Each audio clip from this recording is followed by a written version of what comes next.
명목상 행정관이었다가 이제 경호관이 된 사람이 이영선이고, 그리고 헬스 트레이너 행정관으로 들어간 사람이 윤전추였는데, 그들의 박근혜 정부에서의 업무라는 게 도대체 무엇이었을까요? 라는 게 질문입니다. 그 증인이 어쨌든 그 최순실 또는 의상실 직원으로부터 의상 넘겨받을 때 네. 의상실 직원이나 아니면은 의상실에 있는 책임자에게 의상 대금 직접 지불한 사실 있습니까? 예, 있습니다. 매번 지불했나요?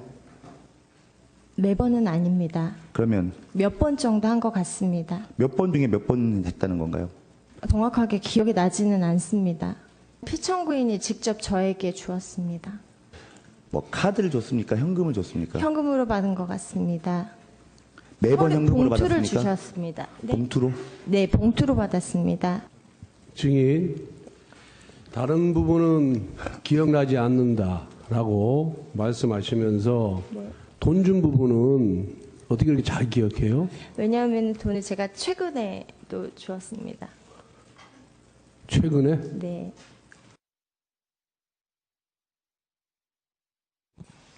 인수위 시절에 소외된 계층을 살피는 민원 창구로 활용하겠다 이렇게 얘기했던 거 맞죠? 예, 그렇습니다. 네. 그런데 이제 3급이면 국장급인데 지금 나이가 몇 살입니까? 청와대에서 근무하는 우리 해주셔야 돼요. 행정관과 행정요원들은 이제 대통령님을 근접거리에서 보좌하고 있고 나이가 또 국정 그거 최고 책임자를 보좌하기 때문에 여러 가지 국가 기밀 사항들을 다룰 수 네, 있기 때문에 나이가 국가 기밀인가요? 증인은 그 청와대 행정관으로 들어가시기 전에는 공무원으로 근무하신 적이 있습니까? 없습니다.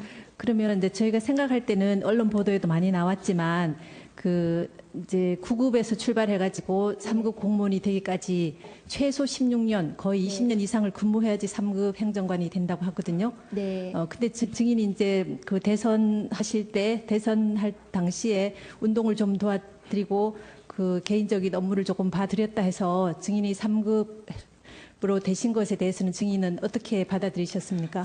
제가 알기로 제가 이제 공무원이 아니기 때문에 급에 대해서는 모르지만 제가 그 전 직장에서 받았던 연봉이나 그 수입에 대해서 좀 지금보다 훨씬 많았습니다. 아마 그렇기 때문에 그런 거에 대해서 아마 좀 비례를 하다 보니 아마 그렇게 나오지 않았나 생각이 됩니다. 그리고 그 채용 절차에 대해서도 뭐 이력서를 제출하시거나 면접을 하시거나 이런 절차를 거치셨습니까? 이력서는 냈습니다. 그리고 청와대 직접 면접은 아니고 그 피청구인하고 계속 이어왔기 때문에 자연스럽게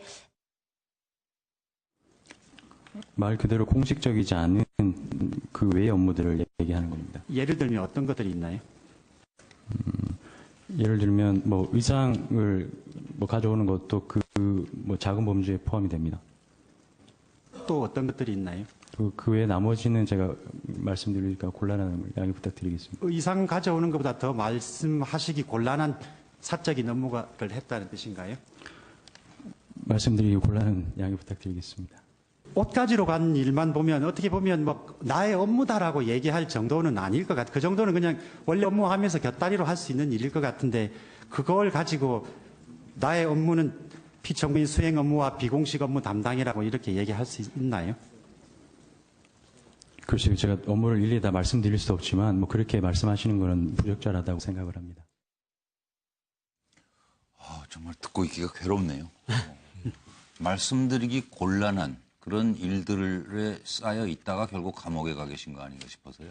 왜 그러셨을까요? 옷 저 당당하게 맞춰 입고 그러셨으면 될 일을. 지금 이게 이영선 이런 사람들 이거 윤전추 이 공통점이요. 박이 서류봉투에 의상비 줬고 내가 전달했다. 왜 이런 방식으로 이게 돈이 오가고 옷을 구해 입으셨는지 모르겠어요. 예? 누구보다도 공적이고 당당한 자리에 계셨던 대통령이라는 분이 윤전추 박 노란 서류봉투에 의상비 담아줬다? 도대체 지금 시대가 어느 때인데 현금을 들고 왔다 갔다 합니까? 이 두 사람의 공통점은 안봉근이 책임지던 제2부속실 근무 경력이 있습니다. 최순실의 심부름꾼 역할을 한 게 공통점입니다. 세월호 당일 포함 언제나 관저의 대기조였습니다. 그러나 세월호에 대해서는 입도 뻥끗 안 합니다. 지금 비밀 의상실 CCTV에 등장했습니다. 박 전 대통령이 청와대 퇴거 후에 사저에 동행했고 박 전 대통령에게 직접 현금 다발을 받았다. 헌재에서 공개 시인한 한 것이죠.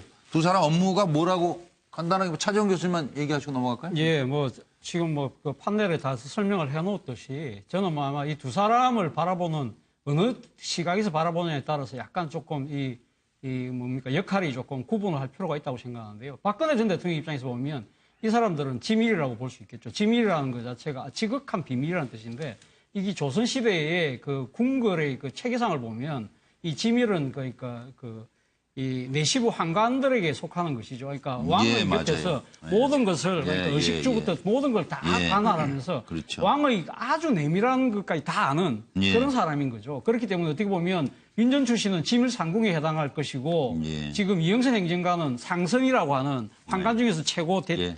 그 대장에 대장. 해당되는 예, 예. 그런 역할을 한 거겠죠. 그러나 이 두 사람을 지금 청와대로 밀어넣은 사람은 최순실 씨와 안봉근 씨거든요. 그 두 사람들의 입장에서 본다고 한다면 가장 자신들이 어떻게 보면 이 박근혜 전 대통령을 이용해서 뭔가를 하려고 했을 때 네, 거꾸로. 박근혜 전 맞아요. 대통령의 동향을 제일 먼저 알아야 될 거 아닙니까? 그렇다고 한다면 자신들의 빨대의 칼로 이 두 사람을 박아놓은 거죠. 그렇기 때문에 이 두 사람은 박근혜 전 대통령에 대해서도 상당히 모셔야 되는 측면도 있고 자신들을 지금 청와대에 심어준 사람에게도 충성을 다해야 되는 예, 예. 아주 이중적인 상황에서 상당히 곤란을 겪고 있고 바로 그 때문에 지금 이 법정에서도 진실을 말을 못하고 있는 것이 아닌가 그러니까요. 생각이 듭니다. 정 변호사님 뭐 잠깐. 예, 제가 조금만 얘기했어요? 더 보충을 예. 갖다가 해드리면은 예. 그 이영선 씨는 뭐 윤전추 씨도 마찬가지지만 지금 기소돼 가지고 재판을 받고 있습니다. 예. 근데 이영선 씨는 그 죄명이 4가지거든요. 예. 근데 헌법재판소 나가가지고 위증한 게 그 위증죄고, 그다음 국회에서 그 증언 안 하는 거, 그거 빼고 2가지가 이제 청와대에서 생활을 엿볼 수 있는 그 죄인데, 하나는 뭐냐면 의료법 위반입니다. 예. 그래서 그 전 대통령이 뭐 주사 이른바 아줌마. 주사 아줌마, 기치료 아줌마 기치료 이런 아줌마 사람들, 들어간다고. 그게 이제 의료법 위반으로 됐고, 그 다음에 대포폰을 51대, 51대를 이영선 개통했다. 행정관이 만들었습니다. 예, 예. 그래가지고 그게 전기통신사업법 위반이 돼가지고 징역 1년 받고 법정 구속이 됐거든요. 예. 그러니까 청와대 행정관이 대포폰 만들고 그랬다고 하는 게 참 어떻게 보면은 우스운 일이죠. 근데 그렇게 죄목이 많고 뭐 그러더라도 법적으로 최고 형량은 사실은 얼마 되지 않는 거예요. 그렇죠. 그렇죠? 네. 네. 그래서 본인은 그 법정 구속됐을 때 예. 다른 사람들과 달리 윤전추나 이영선 이 두 사람은 불구속 기소가 됐었거든요. 예, 예. 그래서 뭐 집행유예나 나올 걸 생각을 했는데 예. 법정 구속되니까 깜짝 놀랐다고 그렇게 이야기를 합니다. 지금 윤전추가 아주 예민한 내용들에 대해서는 대부분 모른다 이런 거였는데 한 발언들은 주로 보면 이런 것들이에요. 세월호 당일에 관저에 갔지만 어떤 일을 했는지 기억이 안 난다. 사실은 모른다죠. 다음에 박근혜 대통령의 의상 비용은 현금으로 줬다. 이거이고요. 세월호 당일 내가 미용사 등을 차를 태워 청와대로 안내했다고요. 청와대 관저에서 최순실 본 적 있다예요. 이거는 뭐 아니라고 말할 수가 없었겠죠. 김영재 성형외과 원장이나 성형외과 원장을 청와대에서 본 적이 없다예요. 내가 청와대 발탁된 배경을 알지 못한다 해요. 이 부분이 이게 재밌는 게 내가 발탁된 배경을 알지 못한다는 자기 실드 같고요. 이게 최순실과 연관성이 중요한 거잖아요. 그러니까 누가 봐도 최순실 라인으로 들어와서 박근혜 감시용 또는 사용용으로 지금 꽂힌 사람이 윤전추하고 이영선으로 대부분 분류가 되는데 왜 발탁됐는지 모른다라고 하는 것도 사실 뻔뻔한 거짓말이고, 김영재 성형외과 원장은 청와대에서 본 적 없다는 말은 반대로 해석하면 될 것 같습니다. 여러 번 봤다는 뜻일 거예요. 김영재가 청와대에 직접 들어와서 보안 손님으로 들어오는 것들을 봤다고 증언을 해버리는 순간에 그 모든 뭐 알리바이나 이런 것들이 다 뒤집혀야 되는 상황이잖아요. 세월호 7시간에 관한 부분도. 그러니까 김영재는 본 적이 없다고 해야 됩니다. 한 번도. 그리고 청와대 관저에서 최순실 본 적이 있다는 도저히 거짓말 할 수 없어서일 거라고 저는 추정을 한번 해보는 겁니다. 그거 하나는 그래도 자기가 봤다고 하는 게 성과가 있는 거예요. 청와대 최순실을 봤다는 것이 굉장히 성과가 있는 겁니다. 아니 청와대 현직 직원들이나 이런 사람들도 제보해가지고 언론에 나오고 있는. 그러니까 그건 거짓말 칠 수가 거짓말 할 수가 없었죠. 예. 이게 어쨌든 윤전추 말에 의하면 가장 가까운 박근혜 씨하고 가장 가깝게 행동했던 사람 중에 최순실을 봤다라고 한 건 최순실이 청와대를 수시로 들랑달랑 했다는 게 증명된 거기 때문에 이거는 뭐 빠져나갈 수 없는 상황이죠. 그러니까 윤전추는 이영선하고 더불어서 한 번도 출석을 하거나 증언한 적이 한 번도 없기 때문에 이 사람 입에서 어떤 말이 나오느냐가 초미의 관심사였는데 지금 나온 이야기들이 대충 그렇다는 거예요. 근데 나름 굉장히 최소한의 이야기만 한 거네요. 그렇죠. 네. 응. 그럼 뭐 내가 거기에 어떻게 가게 됐는지 알지 못한다. 이 말도 좀 웃기는 얘기인 것 같아요. 왜냐면 누가 나를 취직시켜줬는지는 모르는데 내가 어느 날 3급 행정관이야. 씨발 이게 말이 돼? 아니 정유라도 최근에 내가 학점에 대해서는 나도 의아하다 이런 소리를 했단 말이야. 근데 그게 이제 곧바로 또 거짓말로 금방 밝혀졌지 않습니까? 이런 식으로 내가 뭐 대단히 특혜를 받은 줄 알고 있지만 글쎄 나도 잘 모르겠어요. 왜 그런지는 내 의사와는 관계없이 그냥 그런 일이 일어났어요. 이런 얘기니까 자기 쉴드에 해당된다고 봐야 되겠죠. 그러니까 윤전추의 증언들 중에 이런 게 있어요. 오전 9시 이후에는 서류가 와서 전달해드렸다. 오전 중에 안봉근 비서관이 급한 전화 연결인지는 모르겠으나 급한 전화 때문에 올라온 걸로 기억한다. 그리고 그날 외부인이 들어온 적은 없다. 미용사 빼고는 없는 걸로 알고 있다. 이렇게 이야기하고 있거든요. 그러니까 이 지점에서 이야기 좀 이상하지 않습니까? 미용사 빼고라는 표현에는 미용사는 확정을 시켜놓고 그 외에 다른 사람이 들어온 적 없다고 말을 하려면 여기서 숨기고 싶어하는 사람은 제 초장컨대 그건 김영재라고 보거든요. 그런 느낌 나지 않아요? 그렇죠. 아니면 제2의 주사 아줌마라든지 하여튼 뭔가 실질적으로 미용사로 뒤집어 씌우려고 하는, 그러니까 미용사가 뚜껑이 돼 있는 감춰져 있는 인물이 있는데 그 인물이 우리가 예상하고 있는 김영재라든지 뭐 기존에 있는 인물 이외에 지금 우리가 자꾸 의심을 하잖아. 뭔가 아무래도 한두 사람은 더 있는 것 같은데 하는 예상들을 할 수 있게 하는데 그런 류의 또 다른 어떤 숨겨진 비밀이 있지 않을까라는 생각도 하게 되는 거예요. 그렇게 바라보시면 안 되고 야당과 특검이 사실은 목표 타겟을 정해놓고 쫓고 있는 거예요. 결론을 내려놓고 증명해가는 과정이란 말이에요. 그 결론이 뭐냐면은 실수를 받으면서 프로포폴 맞았답니다. 그렇지. 그게 지금 나오고 있기 때문에 그것이 아니라고 계속 쉴드를 치고 있는 거예요. 거기에 김영재 같은 의사가 들어가면 안 되는 거예요. 그래서. 자, 그러면 이 말에 종합해 보면 14년 4월 16일 날 관저에 있었단 얘기네. 그건 확실한 거네, 그럼. 저쪽에서 나오는 모든 메시지는 그들의 주장에 의하면 거짓말이라는 전제하에 들어주는 그렇지. 게 중요한데 예를 들면 이렇게 될 수 있거든요. 음모론에 의하면은 박근혜가 심지어 저 아래에 있는 바닷가까지 갔다 왔다는 음모론도 있어요.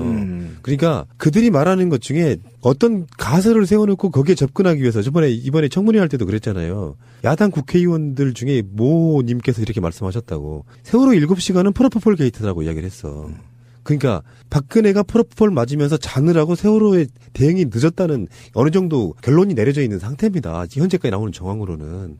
그렇다 보니까 그것이 아니라는 것에 대한 증명을 하기 위해서 당시에 미용사 외엔 들어온 사람이 없고 미용사가 들어오는 건 맞다고 뭔가 그런 측면이 있잖아요. 프로포폴과 시술의 연관성을 없애기 위해서 엄청나게 노력한다는 게 바로 이런 지점이라는 거죠. 그리고 사실상 이번에 지가 나서가지고 지가 데리고 들어왔다 이것도 굉장히 알리바이상으로 뭔가 좀 그 말이 안 맞는 얘기란 말이야. 딴 날도 아닌 그날만 유일하게 들어오는 시간이 오후 1시로 늦었는데 그걸 가서 자기가 데리고 왔다는 자체가 들어오는 과정에서의 그동안의 그 특이점, 다른 점. 평상시에는 오전에 들어와서 했다 그러잖아.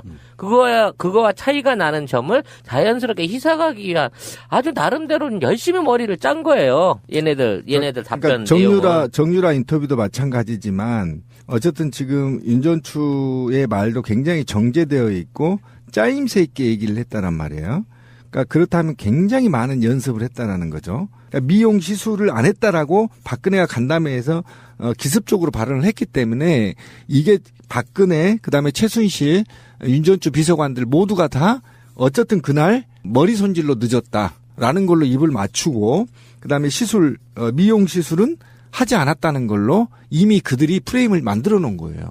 만들어 놓고 나서 윤전추가 헌재에 가서 말을 하는 게 이제 거기에 맞춰서 순서대로 했던 거죠. 근데 저는 거짓말로 보이는 게 아까 윤전추가 했던 이야기 중에 그냥 지나가신 부분 있죠. 안봉근. 그 당시 국정홍보비서관인데 안봉근이 오전에 관저에 찾아와서 박 대통령을 만나고 갔다 그랬잖아요.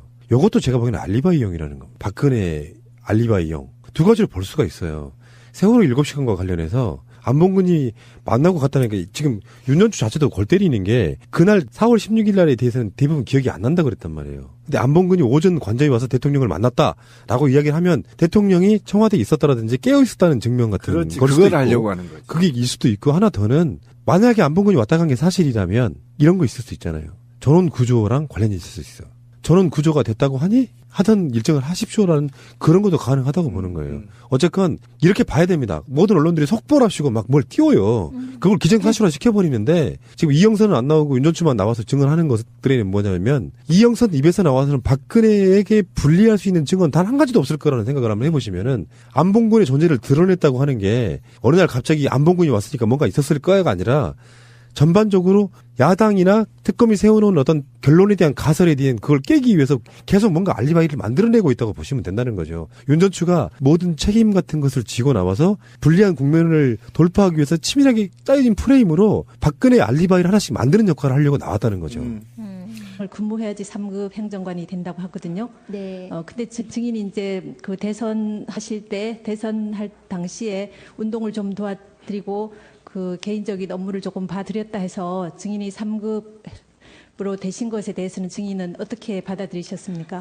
제가 알기로 제가 이제 공무원이 아니기 때문에 급에 대해서는 모르지만 제가 그 전 직장에서 받았던 연봉이나 그 수입에 대해서 좀 지금보다 훨씬 많았습니다. 아마 그렇기 때문에 그런 거에 대해서 아마 좀 비례를 하다 보니 아마 그렇게 나오지 않았나 생각이 됩니다. 그리고 그 채용 절차에 대해서도 뭐 이력서를 제출하시거나 면접을 하시거나 이런 절차를 거치셨습니까? 이력서는 냈습니다. 그리고 청와대 직접 면접은 아니고 그 피청구인하고 계속 이어왔기 때문에 자연스럽게 말 그대로 공식적이지 않은 그 외의 업무들을 얘기하는 겁니다. 예를 들면 어떤 것들이 있나요? 명목상 행정관이었다가 이제 경호관이 된 사람이 이영선이고 그리고 헬스 트레이너 행정관으로 들어간 사람이 윤전추였는데 그들의 박근혜 정부에서의 업무라는 게 도대체 무엇이었을까요? 라는 게 질문입니다. 그 증인이 어쨌든 그 최순실 또는 의상실 직원으로부터 의상 넘겨받을 때 네. 의상실 직원이나 아니면은 의상실에 있는 책임자에게 의상 대금 직접 지불한 사실 있습니까? 예, 있습니다. 매번 지불했나요? 매번은 아닙니다. 그러면 몇 번 정도 한 것 같습니다. 몇 번 중에 몇 번 했다는 건가요? 정확하게 기억이 나지는 않습니다. 피청구인이 직접 저에게 주었습니다. 뭐 카드를 줬습니까? 현금을 줬습니까? 현금으로 받은 것 같습니다. 매번 현금으로 봉투를 받았습니까? 주셨습니다. 네. 봉투로? 네, 봉투로 받았습니다. 증인, 다른 부분은 기억나지 않는다라고 말씀하시면서 윤전추 이 공통점이요. 박이 서류봉투에 의상비 줬고 내가 전달했다. 왜 이런 방식으로 이게 돈이 오가고 옷을 구해 입으셨는지 모르겠어요. 예? 누구보다도 공적이고 당당한 자리에 계셨던 대통령이라는 분이 윤전추 박 노란 서류봉투에 의상비 담아줬다? 도대체 지금 시대가 어느 때인데 현금을 들고 왔다 갔다 합니까? 이 두 사람의 공통점은 안봉근이 책임지던 제2부속실 근무 경력이 있습니다. 최순실의 신부름꾼 역할을 한 게 공통점입니다. 세월호 당일 포함 언제나 관저의 대기조였습니다. 그러나 세월호에 대해서는 입도 뻥끗 안 합니다. 지금 비밀 의상실 CCTV에 등장했습니다. 박 전 대통령이 청와대 퇴거 후에 사저에 동행했고 박 전 대통령에게 직접 현금 다발을 받았다. 헌재에서 공개 시인한 것이죠. 두 사람 업무가 뭐라고 간단하게 차재원 교수님만 얘기하시고 넘어갈까요? 예, 뭐 지금 뭐 그 판넬에 다 설명을 해놓았듯이 저는 뭐 아마 이 두 사람을 바라보는 어느 시각에서 바라보느냐에 따라서 약간 조금 이 뭡니까 역할이 조금 예를 들면 뭐 의상을 뭐 가져오는 것도 그 뭐 작은 범주에 포함이 됩니다. 또 어떤 것들이 있나요? 그 외에 나머지는 제가 말씀드리니까 곤란한 양해 부탁드리겠습니다. 의상 가져오는 것보다 더 말씀하시기 곤란한 사적인 업무를 했다는 뜻인가요? 말씀드리기 곤란한 양해 부탁드리겠습니다. 옷 가지러 간 일만 보면 어떻게 보면 뭐 나의 업무다라고 얘기할 정도는 아닐 것 같아요. 그 정도는 그냥 원래 업무하면서 곁다리로 할 수 있는 일일 것 같은데 그걸 가지고 나의 업무는 피청구인 수행 업무와 비공식 업무 담당이라고 이렇게 얘기할 수 있나요? 글쎄요, 제가 업무를 일일이 다 말씀드릴 수 없지만 뭐 그렇게 말씀하시는 거는 부적절하다고 생각을 합니다. 정말 듣고 있기가 괴롭네요. 말씀드리기 곤란한 그런 일들에 쌓여 있다가 결국 감옥에 가 계신 거 아닌가 싶어서요. 왜 그러셨을까요? 옷 저 당당하게 맞춰 입고 그러셨으면 될 일을 지금 이게 이영선 이런 사람들 이거 돈 준 부분은 어떻게 그렇게 잘 기억해요? 왜냐하면 돈을 제가 최근에도 주었습니다. 최근에? 네.